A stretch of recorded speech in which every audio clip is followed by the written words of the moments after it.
these bands keep dropping stuff at like the most ironic time, like The Regrets dropping their single, and now Creeper dropping their long-awaited sophomore album, because if you guys keep watching my top 10 albums of 2017, you will find that the Creeper review, From Eternity in Your Arms, is coming very soon. But here we have their debut album, Sex, Death, and Into the Void. She is a fucking... So I think it was back around 2018-ish, toward the end of that year. Creeper pretty much announced that they disbanded, but in this case, it just kind of sounds like they had this all planned out. Like, they were going to say, this band is dead, but we're going to come back with a vengeance and be brand new. And that's exactly what they did. Is their first album was more like goth, punk, alt-rock kind of way. It was definitely enjoyable. With Sex, Death, and Into the Void, they took a more, well, they keep the alternative route, but it kind of sounds a lot like, oh god, what did I say? It was a mixture of like The Killers and I can't remember the other person I said, but a lot of it sounds like what you would hear from like The Killers now, which is okay, because at least The Killers are still making good shit out there. However, there was a lot of things that left me wanting more. I didn't like Paradise 4 years ago and the hidden track All My Friends. It just didn't do anything for me toward the to end the album, basically.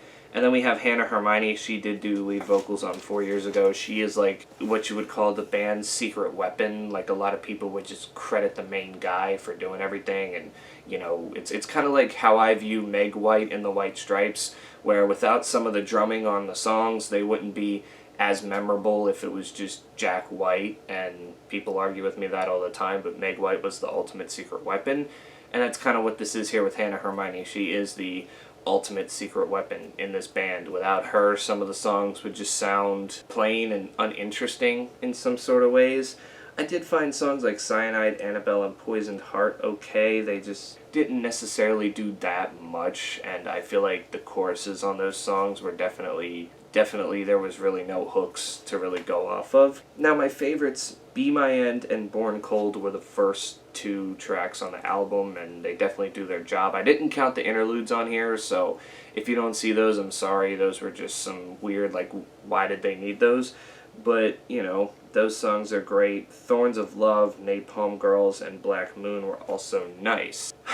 But for the sophomore effort, I gotta say it went down a little bit and whatnot. I mean, their debut record was great. It was fantastic. It was like the rebirth of something that we haven't heard in a while, and I kind of feared that after that first album came out and was done for and they would come back, that they would definitely drop something different. And it's not that I was opposed to it, but my fear of their momentum being slowed down kind of came true here. Like, don't get me wrong, I did enjoy this album, but there was a lot more that I was expecting. There was weak to no hooks at all, or they just didn't have much structure to these songs to begin with that didn't really make it all that interesting as what was on their first album. So it was definitely a difficult listen and a difficult one to rate, but I think I came to a conclusion.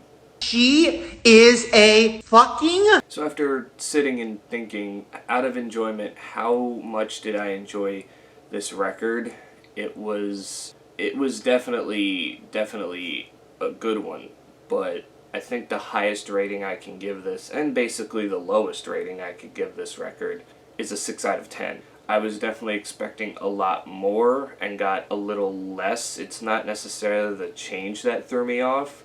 It's just that most of the stuff that made their first record great was either barely present or not present at all, and it just, I don't know, it just didn't resonate with me like the first album did that much, and I just kind of go, is this what I waited 3 years for? This kind of barely over mediocre record where it's passable, but I just don't maybe like it like the other one. It's like, I really hope that when they release a third album, whenever that is, probably like 2 to 3 years from now, that they can at least show some improvement. Once again, I'm not sitting here and saying they're horrible now. They did take a big jump downward from the first album, and that's kind of disappointing. I don't want to necessarily call it a sophomore slump, because for it to really be a sophomore slump, they had to have put out a great debut record and then just choked on the next record like it was really bad.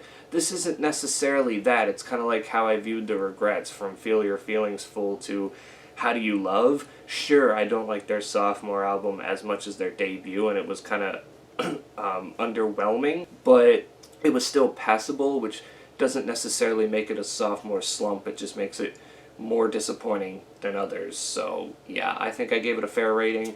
I think I gave it a fair 2 listens and came to that conclusion pretty fairly. You guys can tell me in the comments below, what did you think of this album? Did you like it? Did you hate it? What were your favorite songs or least favorite songs on the album? And until then, stay safe out there, and I will catch you all in the next one.